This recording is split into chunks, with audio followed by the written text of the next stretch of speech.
Tivemos, né, no aniversário aí da comunidade, tivemos aí as comemorações, e a minha esposa não quer dar o testemunho, mas eu vou dar o testemunho em nome dela aqui.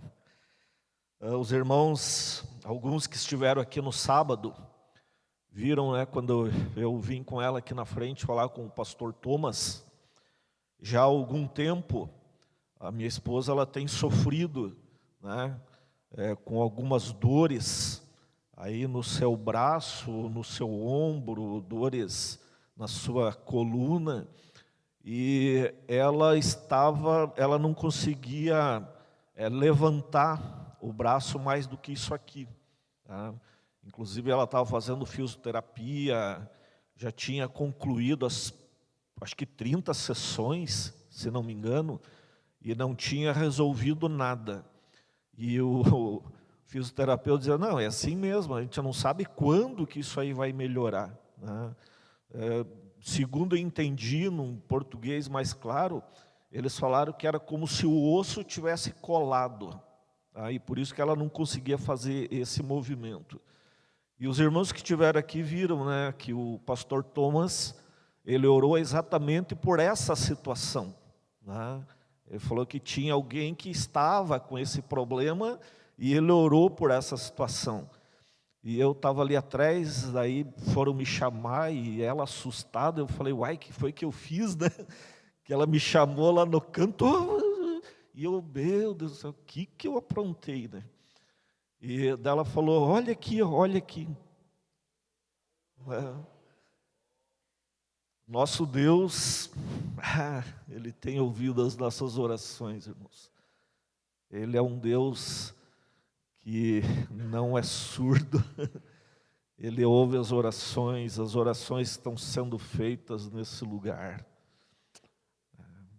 Ele tem trazido libertação, Ele tem trazido revelações, Ele tem operado milagres. Nós temos orado pelo sobrenatural do Senhor nessa casa, e Ele tem vindo, o sobrenatural está acontecendo.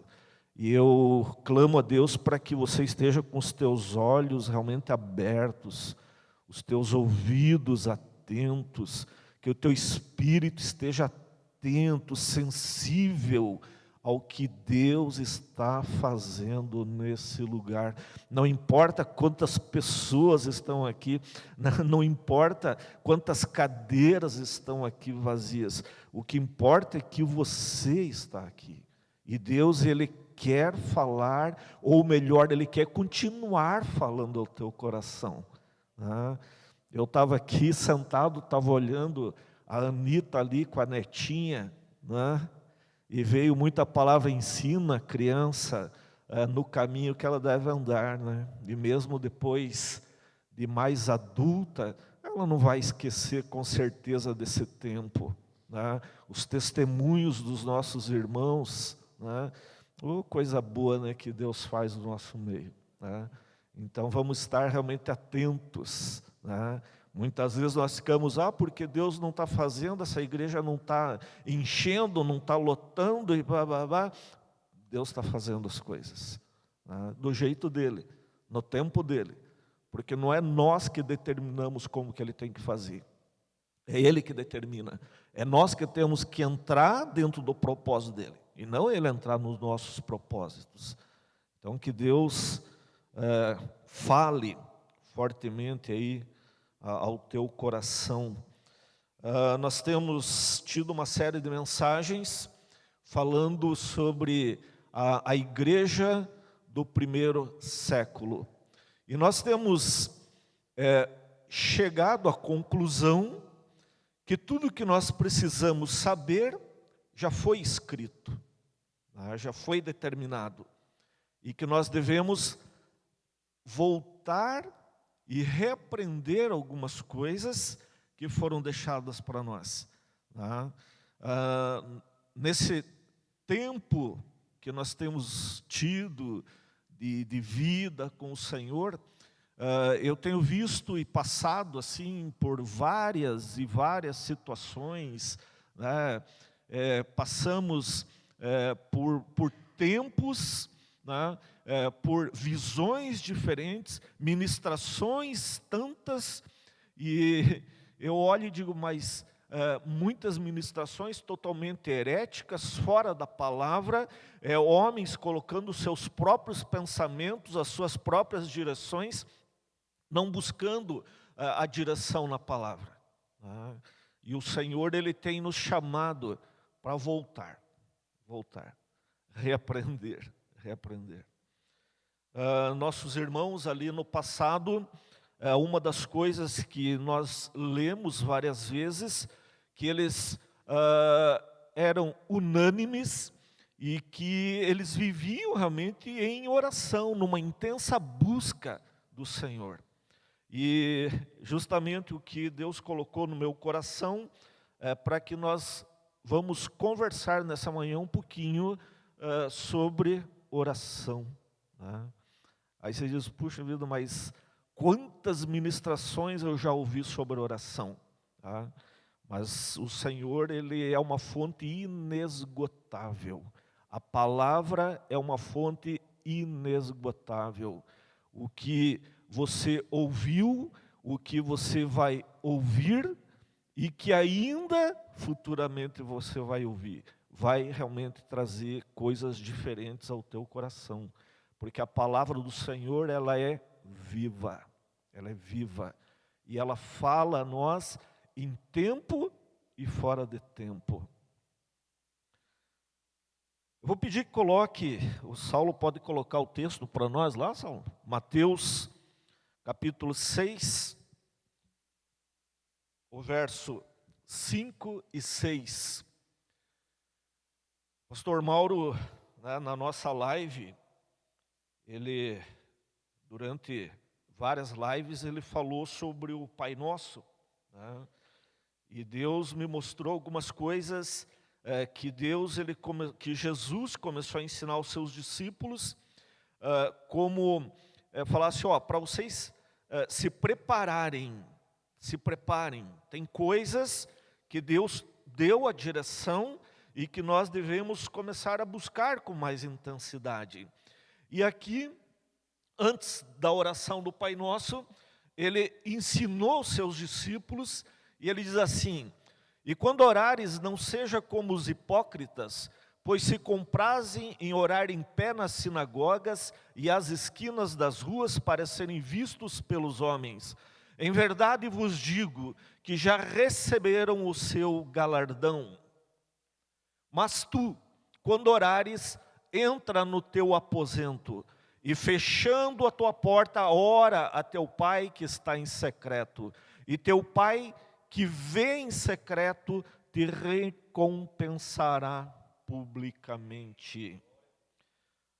Na live também de sexta-feira, a gente conversou um pouquinho com o pessoal que ali também Jesus, ele dava algumas instruções como dar esmolas, e também ele faz algumas instruções ali com relação ao jejum, né? E é bem interessante, porque quando ele ensina, ele fala sobre dar esmolas, ele diz, tua mão esquerda não tem que saber o que faz a direita, ou a direita não tem que saber o que faz a esquerda, tá? E no jejum ele fala, quando você jejuar, não vá com aquela aparência toda caída, toda derrubada, cheia de olheira. Não, você se cuide, porque ninguém precisa saber que você está jejuando. E aqui ele nos convida a entrar no secreto, né? E ele diz, é lá no secreto, é lá no teu quarto, não especificamente um aposento, mas é no secreto aonde o sobrenatural de Deus ele vai começar a agir, tá? Eu não preciso estar em locais com aglomeração de pessoas para querer demonstrar que eu sou um cara totalmente espiritual, fala alto, em oração ele fala, não, tudo começa no secreto. É onde ninguém está me vendo, é onde só eu e Deus. Enquanto o homem ele estava em plena comunhão com Deus, antes da queda, ali havia um relacionamento perfeito. A Bíblia, ela nos diz, em Gênesis, que todos os dias, no finalzinho da tarde, Deus vinha e ele se relacionava, ele conversava ali com Adão, né? Deus e Adão tinham ali um perfeito relacionamento. Eu não sei se os irmãos conseguem se colocar nesse momento, se você fechar teus olhos, né?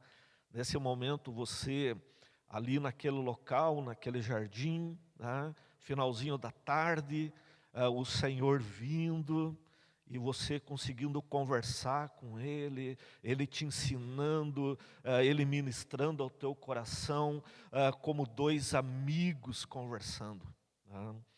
E ali o Senhor tinha aquele relacionamento, Deus e o homem, né? Adão provavelmente ele ficava ali naquele lugar, naquela expectativa, né?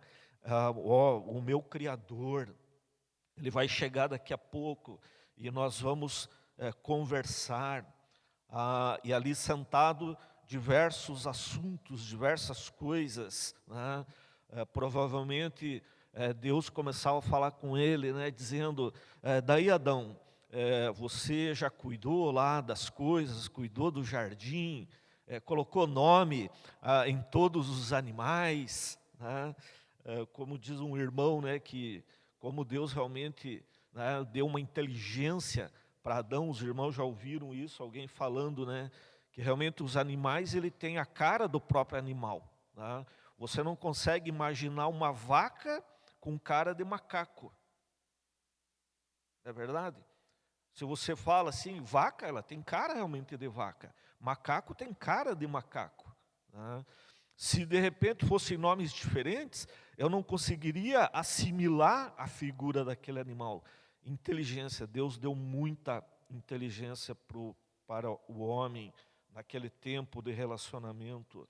Mas de repente esse relacionamento, essa intimidade, ela acaba sendo quebrada através da queda do homem. Então ocorre uma ruptura, a quebra desse relacionamento.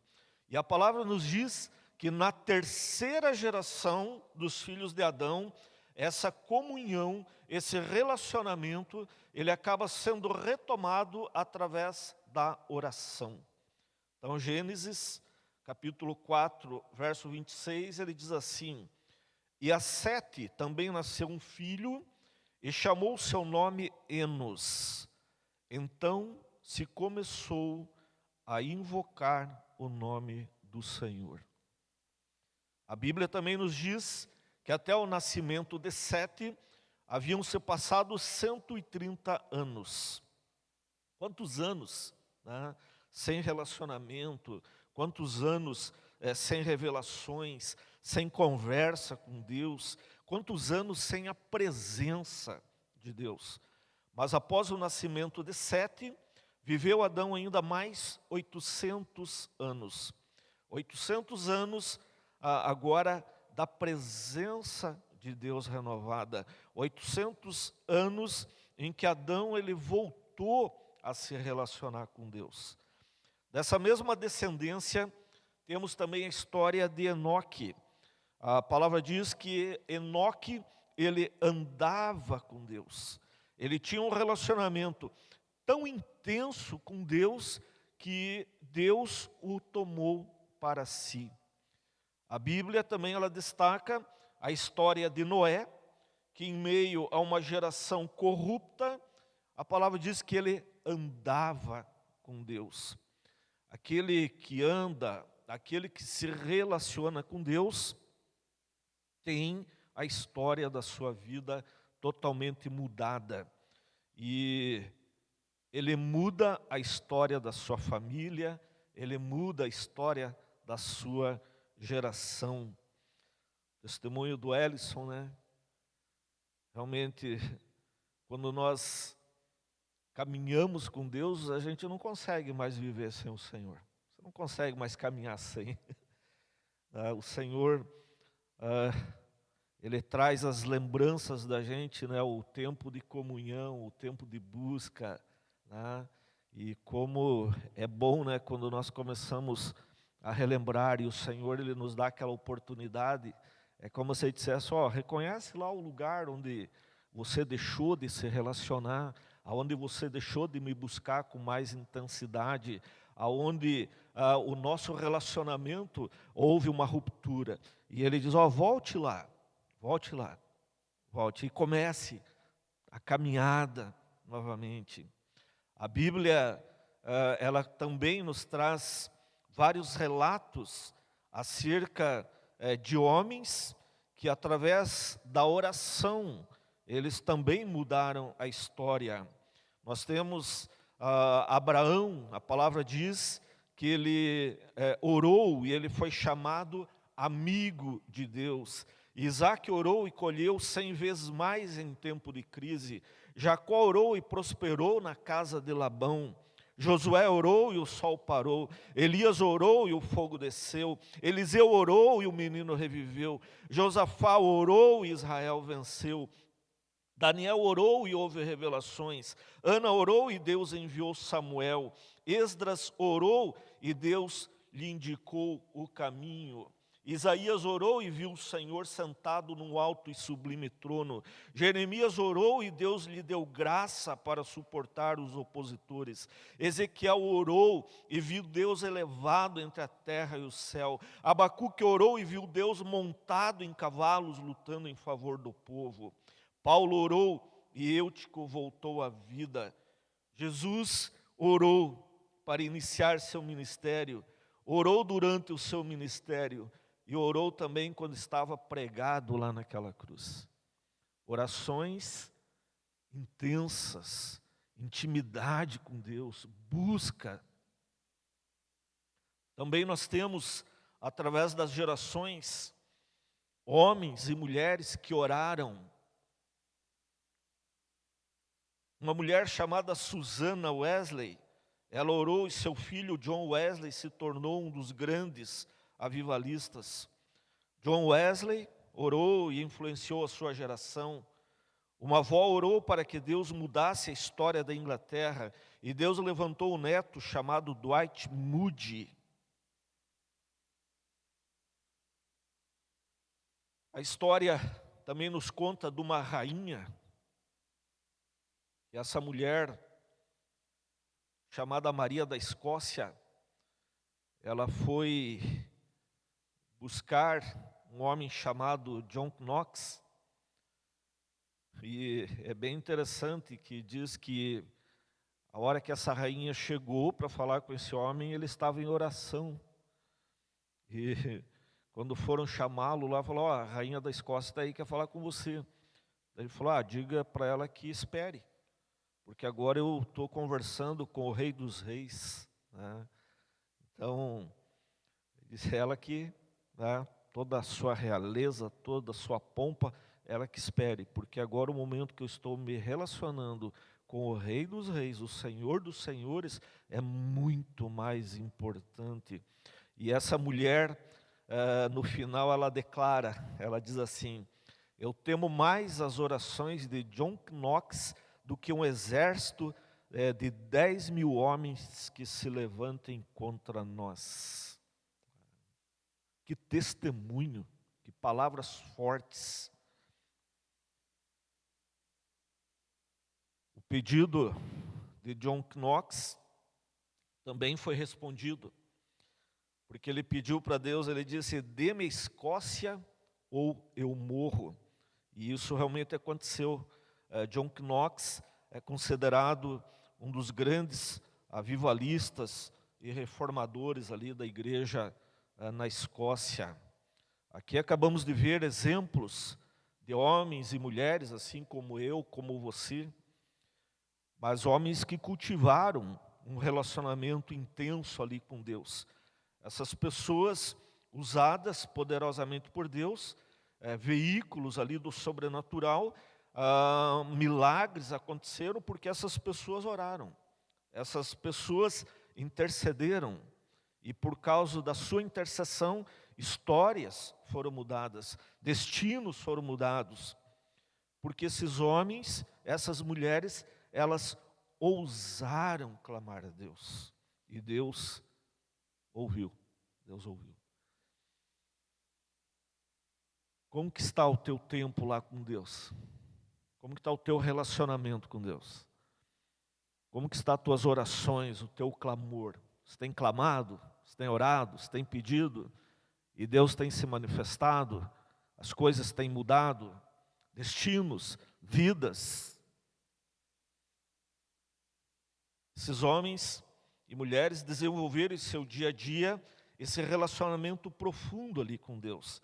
Horas de oração, horas de jejum, dias na presença de Deus. Essa é a fonte onde eu e você devemos estar matando aí a nossa sede.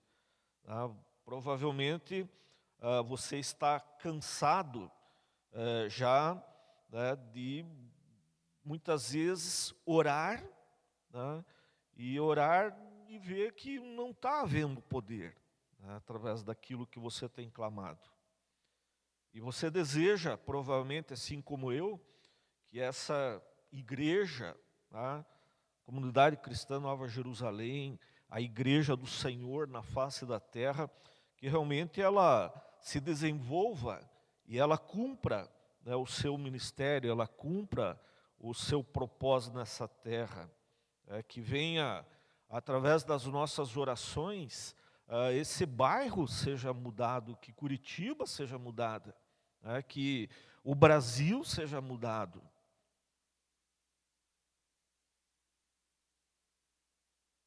Charles Finney, também pregador, professor, teólogo, abolicionista, avivalista. Certa vez ele estava passando por uma cidade em Nova York e diz que ele estava passando de trem naquela cidade. E diz que vários locais por onde ele passou, né, houve um sentimento tão forte de convicção de pecado,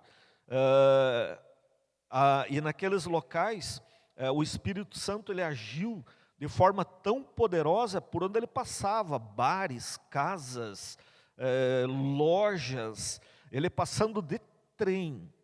A palavra diz, né, que a oração de um justo, ela pode muito em seus efeitos. Esses dias eu estava conversando com uma pessoa, quando a palavra diz justo, não é porque eu sou bonzinho, não é porque eu sou santo, é porque eu fui justificado pelo sacrifício do meu Senhor naquela cruz. É Ele que me justificou. Então, quando a palavra diz que a oração de um justo, ela pode muito em seus efeitos, não é por um merecimento meu, é graça do Senhor nas nossas vidas. E esse homem, esse justo, quando ele estava passando naquele trem e orando, o Espírito Santo, ele agiu de uma forma tão forte, que diz que mesmo em bares, homens se arrependeram do seu pecado e se ajoelharam pedindo a misericórdia de Deus. Finley, também ele não era muito de falar sobre si mesmo, mas um repórter curioso começou a investigar, né, de onde vinha tanto poder, qual era o segredo desse homem. E ele concluiu que o segredo era o que nós já sabemos, né, horas e horas de oração, horas na presença de Deus. Não é pela força, não é pela nossa própria capacidade, é pela dependência irrestrita do poder de Deus. Filipenses 2,13 diz: porque Deus é quem efetua em vós tanto o querer como o realizar, segundo a sua boa vontade. Também eu estava lendo sobre esse servo do Senhor, Paul Yong-cho, que alguns tentaram destruir a sua biografia, né? mas um homem de Deus, um homem de Deus.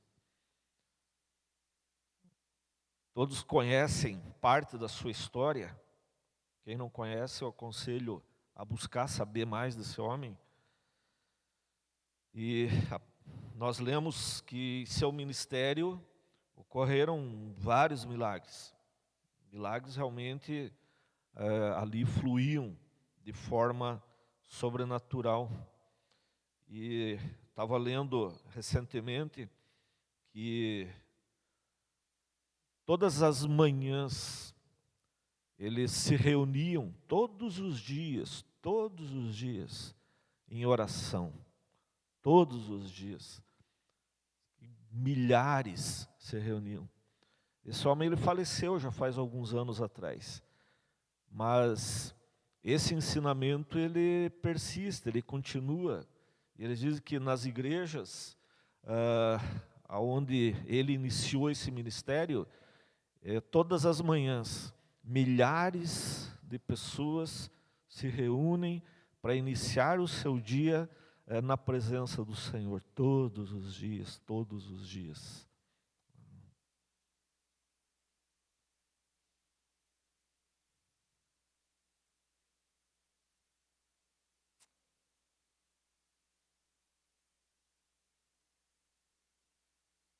Obter poder através da oração, ela exige tempo, Por isso, nós temos que aprender a fazer um bom uso do nosso tempo, né? Determinar prioridades. Normalmente nós vamos nos enchendo, né, Wellington, dos nossos afazeres, né? Começamos realmente a correr atrás de coisas. E eu digo que não é errado. O errado é quando essa busca ela passa a ser a principal coisa, o principal objetivo para nós. A oração, ela é a porta de entrada para o mundo espiritual. Ela é a porta para o sobrenatural de Deus. E é justamente aí que muita gente acaba falhando, né? Deus, Ele tem falado muito ao meu coração justamente sobre a questão de prioridades, né? E aqui fica já a pergunta para vocês. Qual tem sido a prioridade na vida de vocês? Nós lemos em Mateus, capítulo 6, verso 33, buscai, pois, em primeiro lugar o seu reino e a sua justiça, e todas estas coisas vos serão acrescentadas. Ali há um ensinamento sobre os bens da nossa vida, preocupações. Tá? E esse texto, muitas vezes mal interpretado, ele diz, muitos dizem que agora não vou fazer mais nada da minha vida, né? Vou ficar num tempo de contemplação e oração, né? Feito um monge, um eremita lá num monte, num morro. E não é isso que a palavra nos diz. Ela diz, ela nos fala justamente sobre quais são as tuas prioridades. Né? Quais têm sido as tuas prioridades? O que você tem buscado em primeiro lugar na tua vida? Quais são as preocupações no nosso dia a dia? Tá? Nós trabalhamos tanto para colocar a comida na nossa mesa, para sustentar a nossa família, darmos, né, uma vida adequada, roupa, estudo. Errado? Claro que não. Tá? Mas se torna complicado quando essas coisas realmente são as mais importantes. E são as coisas que mais ocupam o nosso tempo. E o que nos sobra? O que sobra, na verdade, é o que deveria ter sido a prioridade. Né? A prioridade. A oração, a leitura da palavra, né? Aquele tempo precioso ali de intimidade ali com Deus, com o Criador, aonde eu me faço conhecido dele. Né? A igreja que a gente participava, né? A gente vem de uma igreja batista e lá tinha uma família muito grande, né, Rose? Tinha uma família Cordeiro, né? E essa família, de tempo em tempo, eles faziam um culto, né, que a gente dizia, vai ter culto dos cordeiros lá, né? E era uma família grande, né? Praticamente lotava a igreja. E uma coisa que eu não sei se a Rose lembra disso, mas eles usavam um crachazinho assim, né? Para a turma se identificar, né? Porque não eram acostumados a se reunir, né? Família grande, muito longe, não se reuniam com muita assiduidade. E muitos provavelmente só se viam naquele culto ou em enterro, guardamento, né? E não se conheciam. E essas experiências normalmente falam muito para nós, né? O Senhor, Ele nos desperta para algumas coisas, né? E muitas vezes eu digo que nós muitas vezes temos que, né, alguns têm que ter o seu nome ali, né, um crachazinho, na hora de chegar na presença de Deus. Por quê? Porque não está habituado a estar na presença do Senhor. Daí está dizendo, Senhor, aqui é o Marcos que está chegando agora, né? Priorize o teu tempo, o teu relacionamento com Deus, priorize, né? Quando você entra na presença de Deus, será que eu estou entrando como Moisés, né? Quando ele diz que ele conversava com Deus face a face, e a palavra diz também que Deus falava com ele como quem fala com um amigo, né? Um amigo. Busque primeiro o reino de Deus, né? Um tempo de qualidade, e as demais coisas realmente vão ser acrescentadas.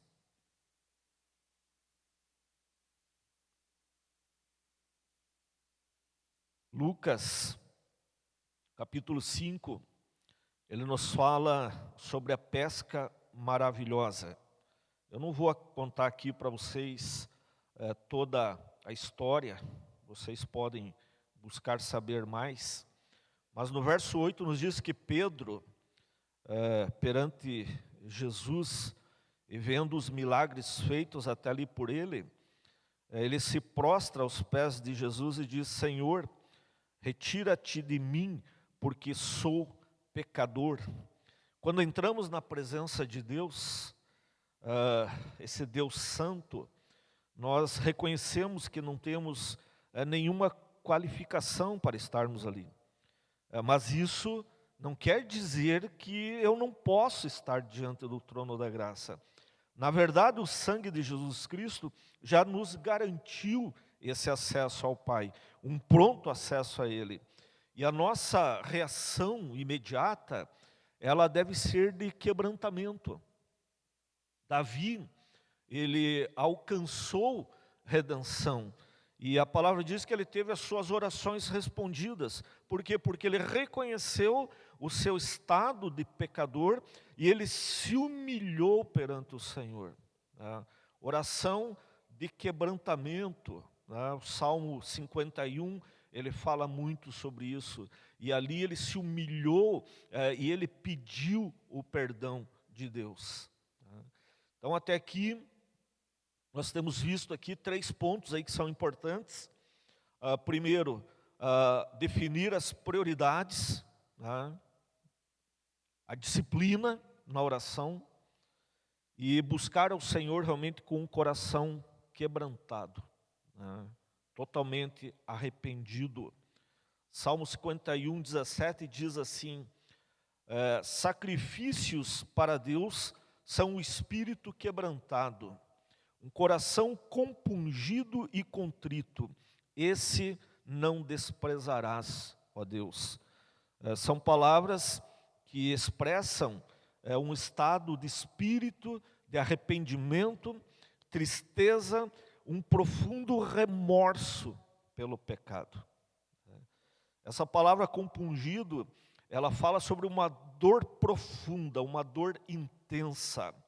Contrito sugere uma tristeza seguida de um desejo de reparação. Eu falo, né, para alguns irmãos, quanto tempo realmente você não chora na presença de Deus? Estava vendo ali né? Quando a Laís estava falando, o Elis começou a segurar, né, Elis, para não chorar, mas depois não teve jeito, né? Quanto tempo você também não tem esse coração contrito, tá? E chora, se arrepende na presença de Deus. Davi, quando foi confrontado ali pelo seu pecado, ele não atribuiu a ninguém a culpa, né? Mas ele fala que ele pecou, ele reconhece o seu pecado. Davi, quando confrontado, ele busca ali a presença de Deus, agora totalmente necessitado, abatido, longe de toda a sua realeza, da sua soberba, da arrogância, só ele e o Criador. Existem momentos aí na nossa vida em que realmente não cabem 3 pessoas, né? É um momento só você e Deus, é um momento profundo de um relacionamento, de uma busca intensa. Os discípulos, certa vez, eles perguntaram para o mestre: Senhor, ensina-nos a orar como tu oras. E Jesus ali, ele ensina a oração ali do Pai Nosso. E é muito interessante que a primeira palavra que Jesus fala para eles é justamente uma palavra de intimidade, né? Intimidade, ele fala, ó, quando vocês orarem, vocês começam assim, ó, Pai Nosso, Pai Nosso. O judeu, quando ele se referia, e até hoje, quando ele se refere a Deus, é como se fosse um Deus totalmente distante. É um Deus distante, um Deus inacessível, um Deus que você não tem como alcançar. Mas Jesus, através da oração do Pai Nosso, ele traz esse Deus para bem pertinho dele e perto de nós, né? Perto de mim, perto de você. E ali ele está dizendo, ó, esse Deus ele não está longe, tá? Esse Deus realmente ele está aqui, ó, ele está aqui, ele está agora aqui pertinho de nós, aí, pertinho de você, tá? No teu coração e com certeza falando a você. Mas não pense que esse momento aqui, aonde nós celebramos juntos, ele é suficiente para a gente sair daqui dizendo, ó, eu tenho intimidade com o Senhor, eu tô íntimo com Deus. Eu gosto muito de um pregador do passado, pastor chamado Leonard Ravenhill, um pregador aí do século passado. E é engraçado que durante uma mensagem dele, até vou transcrever aqui algumas coisas dele, ele pergunta e ele mesmo responde, né? Então ele começa perguntando por que tantos cultos pareciam vivos, mas tanta gente permanecia morta. Então ele responde que existe um princípio inegociável, oração profunda, solitária e angustiada diante de Deus. As tuas orações têm sido profundas? Você tem buscado ao Senhor lá no secreto? A tua oração realmente ela tem sido angustiada? Você tem chorado diante da história da nossa nação? Você tem chorado porque você tem visto almas indo para o inferno? Você tem chorado porque irmãos, muitas vezes nossos aqui, estão angustiados, sofrendo, e muitos até mesmo abandonando os caminhos do Senhor? Você tem se angustiado, você tem chorado, você tem clamado por essas vidas? Esse homem fazia isso. Esses homens que nós lemos aqui as suas biografias, falamos sobre eles, irmãos nossos do passado, irmãos que estão relacionados nessa palavra, eles fizeram isso. Eles se angustiavam, se quebrantavam perante o Senhor. Em suas orações, ele clamava para que uma geração se levantasse, uma geração que ousasse chorar, jejuar e render-se a Deus em um quarto escuro, onde ninguém nos vê, mas os céus são movidos naquele lugar. A maioria dos cristãos hoje não tem orado pela presença de Deus, pois a presença de Deus nos mostra quem realmente somos. Muitos oram apenas por bens materiais, oram pela comida, pelo sono, pelo sucesso nos negócios. Não oram dizendo para Deus: Senhor, faça a tua vontade em minha vida. Não oram dizendo a Deus: Senhor, não me dê o que eu quero, mas o que eu preciso. Jesus, quando ele ensina os seus discípulos, ele diz ali: feche a tua porta, feche a tua porta. Longe dos olhares, longe dos palcos, longe da fama. E eu digo para vocês que ali realmente que os verdadeiros guerreiros, os verdadeiros valentes de Deus, eles se revelam. Tá? Nós não precisamos estar em ambientes lotados, né, para ali tentarmos transparecer essa nossa ousadia, né, de não, agora estou me levantando. Não, é lá no secreto, é lá no secreto. Onde ninguém sabe, ninguém vê, é só você e Deus.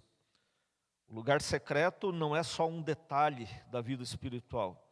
Ele não é uma alternativa, mas é o lugar que todos aqueles que têm fome e sede de Deus, é o lugar dos inconformados que não querem caminhar apenas na superfície, mas sabem que Deus nos chama para algo mais profundo. E é lá longe dos aplausos, das grandes performances, é onde o Espírito age profundamente. Também esse homem de Deus, ele complementa dizendo assim: é no silêncio do quarto escuro que Deus forma profetas, molda os intercessores, quebra o orgulho, destrói a vaidade e nos aproxima da essência do que realmente é importante. Nessa manhã, a palavra de Deus, ela diz: ó, volte para o secreto, volte para o quarto, volte para o quarto, volte para o lugar de intimidade, né? E quando ele diz: ó, fecha a tua porta, é para que nada do lado de fora, você não permita que nada do lado de fora venha atrapalhar o teu momento de comunhão, o secreto, o momento de intimidade, né? É realmente ali que Deus ele vai se manifestar, é ali que Deus ele vai trazer a cura, é ali que Ele vai estar nos ensinando. O Senhor tem dito para mim, né, ó, quantos quartos vazios, né? Quantos irmãos muitas vezes dizem: Deus não tem ouvido a minha oração, Deus está longe de mim, né? Deus se tornou inacessível para mim. Mas eu digo para vocês, Ele sempre está ali no secreto. Quem não está entrando no secreto é eu, é você. É nós que estamos deixando de frequentar esse lugar que nós cantamos: Senhor, eu quero estar mais perto de Ti. Me leva para mais perto de Ti. Para qual é o local que Ele quer me levar para mais perto dEle? Para o secreto. Então que nessa manhã você seja despertado, né, para que você comece realmente a buscar o Senhor lá no secreto, na intimidade. E Ele vai ouvir a tua oração, e Ele vai responder de forma realmente poderosa. Amém, queridos?